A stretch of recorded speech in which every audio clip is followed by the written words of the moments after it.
Welcome back as we continue to explore Luther's Small Catechism. The first commandment, the connections and applications, we're up to question 38.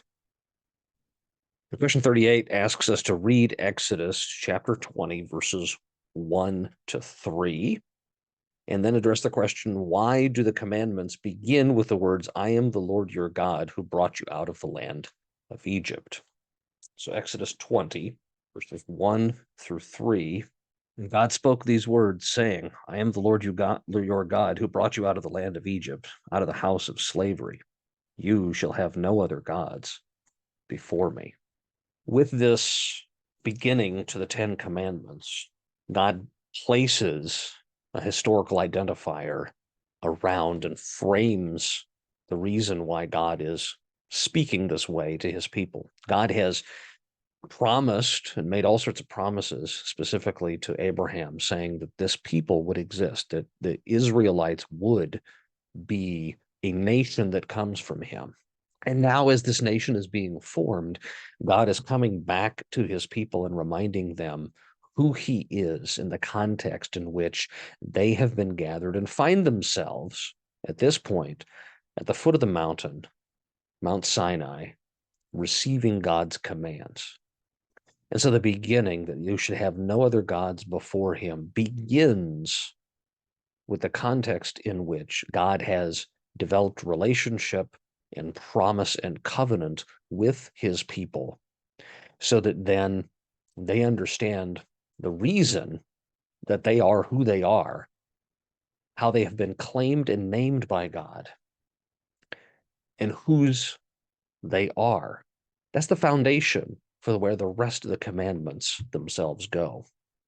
Question 39, looking at Exodus 20, verse 4, what are carved or graven images? Well, carved images includes artwork, carvings, or other visual depictions that are worshipped as gods or believed to have spiritual power. All sorts of various cultures at the time had beliefs of local gods and local deities and even family gods.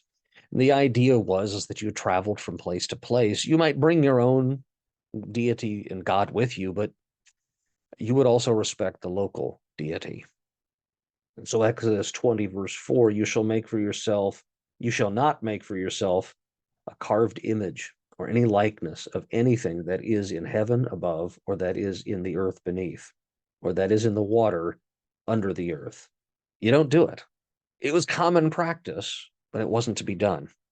Question 40, we continue with verse 5 of Exodus 20. You shall not bow down to them or serve them, for I, the Lord your God, am a jealous God. Why does God make these threats and promises? Actually continues with this. Sorry, I didn't catch the rest of this. Visiting the iniquity of the fathers on the children to the third and fourth generation of those who hate me. In other words, if you want to act like I'm not your God, or you want to worship something and elevate something that isn't God as if it is, look, I'm a jealous God. I'm not going to put up with it. And you and your family will have an impact on this. Now, why does he include the family in this? Well, there's an influence. Fathers and mothers, we have an influence on the belief systems of our children. We sometimes don't believe we have as much influence as we think we do. But from a research standpoint, you dig into any research looking at the transmission of belief systems from one generation to the next, there are a large number of different influences, but the number one influence is always parental. Always. It's clear that sons and daughters look to their parents to shape what they believe. Now, they may rebel, they may push back, they may ask all sorts of great questions, and that's well and good.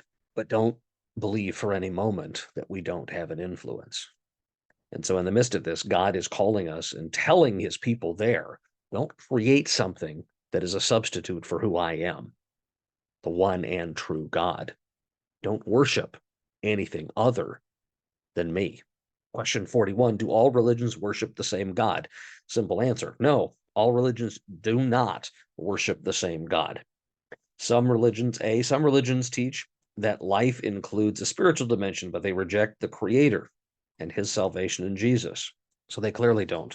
B, some religions claim to worship the God of Abraham and may even regard the Old Testament as sacred writings, but they reject the triune God by rejecting his salvation in Jesus Christ. Islam and Judaism are two examples of this.